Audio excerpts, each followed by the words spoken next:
Welcome back to Klepper's Corner. Today in history. Today we're taking a brisk jog across January 25th, a date in history that apparently looked at the rest of the calendar and said, you know what, I'm going to carry this entire franchise. Because while some dates produce one defining moment, January 25th woke up and chose season finale energy for 2,000 years straight. It's a day packed with assassinations, rebellions, technological firsts, literary legends, and the occasional Roman emperor found trembling behind a curtain like he accidentally wandered into the wrong improv class. So let's dive into the multi-course tasting menu of humanity's triumphs, disasters, and emotional breakdowns that we call history. Segment 1, imperial shakeups, palace intrigue, and the ancient world's version of who's in charge now? Let's start all the way back in 41 CE, when Rome learned the hard way that picking a leader based on how entertaining he is might not be the wisest long-term governance strategy. Caligula had just been assassinated. Shocking, I know. A man famous for cruelty, extravagance, and horse-based political appointments didn't win Employee of the Month. The conspirators apparently forgot step 2 of any good political murder plot, naming a successor. So while the Senate debated whether they should bring back the Republic, the Praetorian Guard wandered the palace like mall cops after hours and found Claudius hiding behind a curtain. And because soldiers with swords tend to have excellent persuasive skills, they simply declared him emperor. Imagine becoming leader of the world's biggest empire because you happened to pick the right drapery to panic behind. It was the ancient world's version of, congratulations, you're CEO now, we tagged you in a group chat. And Rome, upon seeing the military randomly choose a ruler, collectively shrugged and said, yeah, sure, that tracks.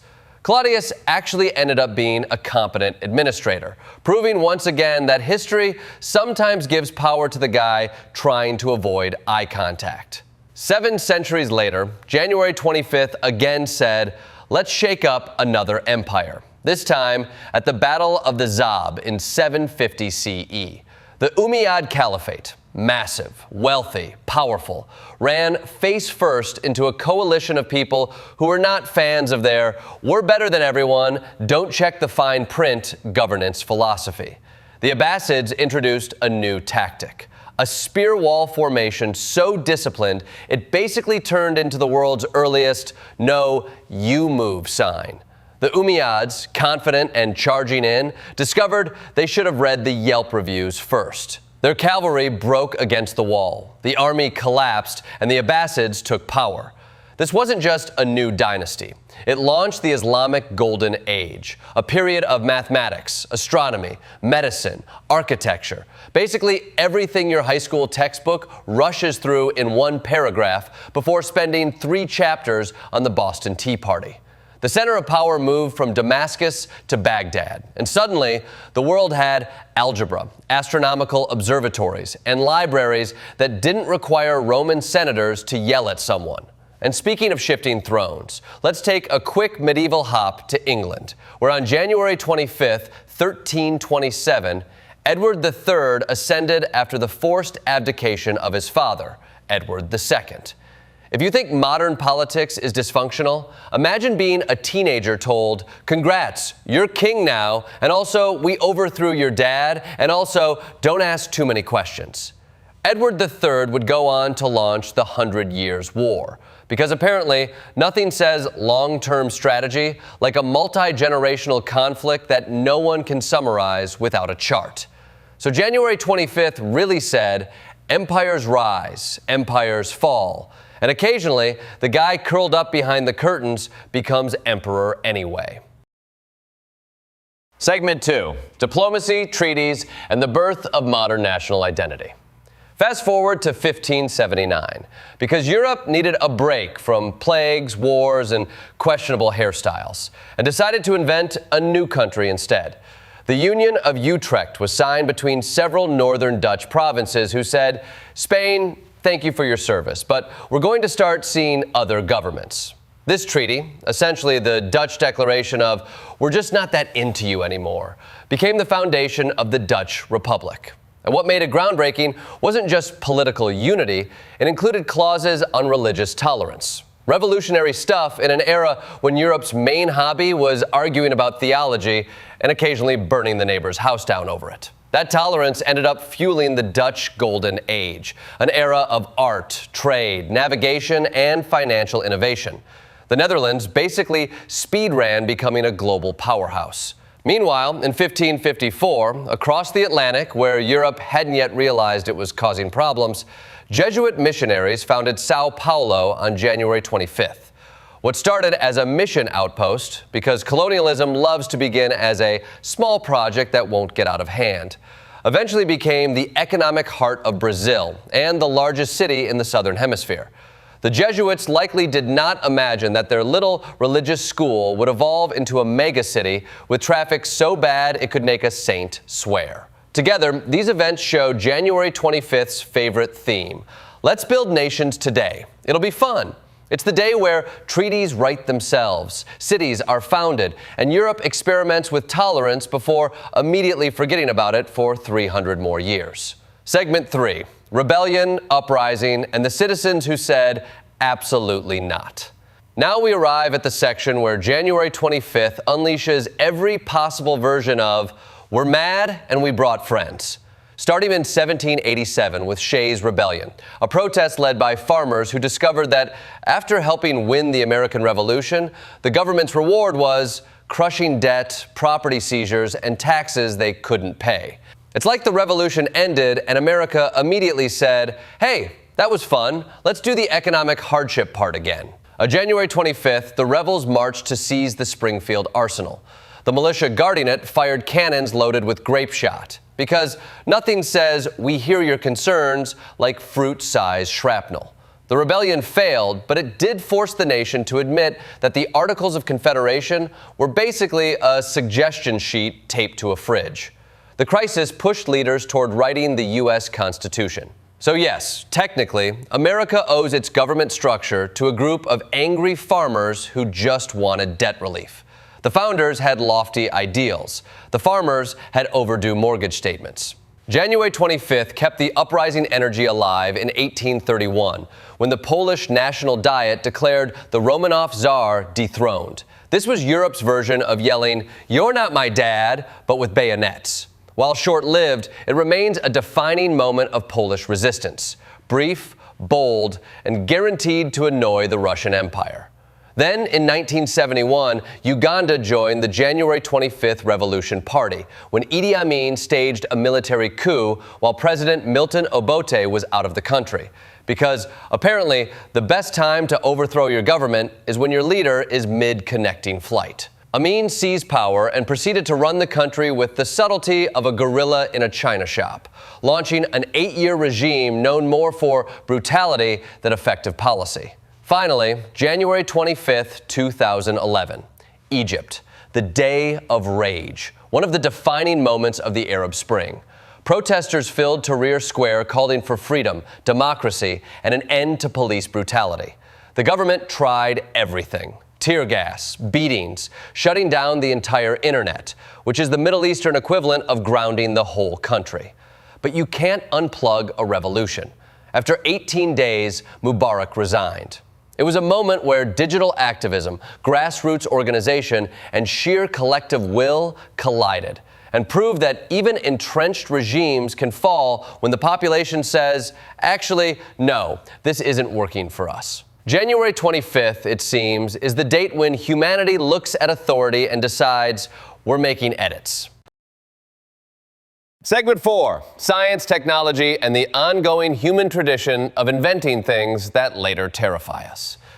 January 25th isn't just political intrigue and rebellions. It's also a day when humanity looked at the laws of physics and said, we can work with this.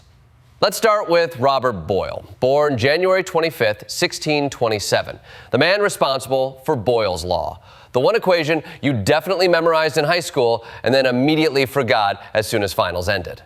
Boyle dragged chemistry kicking and screaming out of the world of alchemy, where people earnestly believed lead just needed a pep talk to become gold. He introduced experimental rigor, vacuum chambers, and a law about pressure and volume that still makes engineering students reconsider their career choices. Fast forward to 1915, when Alexander Graham Bell and Thomas Watson completed the first transcontinental telephone call. Before this moment, shouting across the country required physically being Paul Revere. But suddenly, New York and San Francisco could talk as if they were neighbors borrowing sugar. This required thousands of miles of wire, countless poles, and enough copper to make a dozen statues of liberty. When Watson answered the call, it was essentially the nation's first long-distance, "Can you hear me now?" Then, the precursors to Silicon Valley innovation. Two inventors who, on January 25, 1947, filed a patent for what became the world's first video game concept, the cathode ray tube amusement device. The graphics were basically dot moves toward blob, but it planted the seed for the global gaming industry, esports, and your cousin who insists he's training professionally after winning 2 matches of Call of Duty. Of course, January 25th also reminds us that not every technological advance arrives safely. In 1979, the world saw its first robot-related fatality when an assembly line robot at a Ford plant struck a worker. This incident forced the industry to acknowledge maybe the machines shouldn't move like caffeine-addled linebackers. It also became the moment when Asimov's first law of robotics quietly looked at reality and sighed. So January 25th gives us chemistry, telephones, video games, and existential fear about automation. Basically, the whole human experience. Segment 5, cultural icons and the stories we tell ourselves. If January 25th were a holiday, it would be International Day of Overachieving Artists, because this is also the birthday of 2 literary giants, Robert Burns and Virginia Woolf. Robert Burns, born January 25th, 1759, is the poet who gave Scotland its national voice, its unofficial anthem, and an annual celebration built around eating a stuffed sheep's stomach with enthusiasm. Burns Night isn't just dinner. It's a ceremony involving bagpipes, poetic recitations, and collective singing of Auld Lang Syne, aka the song we all pretend to know the words to on New Year's Eve. Burns wrote about equality, ordinary life, and the beauty of the everyday, essentially the opposite of the Instagram influencer mindset. Then there's Virginia Woolf, born January 25th, 1882, whose writing pioneered stream of consciousness storytelling. She basically invented the literary equivalent of scrolling through someone's inner monologue. Her essays, like A Room of One's Own, reshaped feminist thought, arguing for women's intellectual independence. That work remains relevant today, especially every time someone on the internet says, "Well, actually," to a woman with a PhD. And January 25th comes with a sporting achievement, too, the opening of the first Winter Olympics in 1924. The event was originally marketed as Winter Sports Week, which sounds like a middle school PE program, not a global phenomenon. But once people saw ski jumping, figure skating, and bobsleigh, they collectively agreed, yes, let's watch people voluntarily hurl themselves down icy mountains for medals. It was the moment winter sports became internationally legitimate. And also the moment half the participating countries realized they were dramatically underprepared for sports involving snow. So, on January 25th, literature evolves, culture celebrates, and athletes defy gravity while wearing sweaters. Segment 6, earthquakes, infrastructure, and let's not build that way again. History isn't all poetry and phone calls. Sometimes January 25th shakes, literally. In 1999, the Colombian city of Armenia experienced a devastating earthquake that destroyed more than half the buildings and left thousands homeless. Investigations later found that many structures had been built with poor soil compaction and non-engineered masonry. In other words, construction methods that looked at the idea of safety codes and said, "I'd rather not." The tragedy forced major reforms in building standards throughout Colombia. 2 years later, though technically January 26th in India, but widely reported globally on the 25th due to time differences, the Bhuj earthquake struck Gujarat. One of the deadliest quakes of the modern era, it flattened entire districts, killed more than 20,000 people, and set off a nationwide reassessment of construction practices. In the aftermath, India modernized vast parts of its building code and emergency response infrastructure. The theme here is painfully consistent. Nature shakes the ground. Humanity says, we should probably fix that. And civil engineers everywhere enter their "I told you so" era. January 25th teaches us that resilience isn't just rebuilding. It's rebuilding smarter, with fewer buildings designed by people who think rebar is a suggestion. In conclusion, January 25th is basically a highlight reel for human civilization. Empires collapse, rebellions roar, scientists redefine the universe, artists reshape imagination, athletes invent new ways to hurt themselves on ice, and the earth itself occasionally decides to rearrange the furniture. It's a date that captures the best and worst of what humans can do, from founding nations to toppling regimes, from inventing telephones to getting smacked by robots, from penning poetry to rebuilding whole cities from rubble. If history is a conversation between the past and the present, then January 25th is that one loud guy in the group who insists on telling every story, jumping between centuries and somehow making it all connect. And honestly, good for him. Because if there's anything we learn from today, it's that progress is messy, revolutions are loud, and curtains are sometimes the path to political power. Thank you for tuning in to this journey through the ages. And remember, if anyone ever asks what happened on January 25th, you can confidently reply, yes.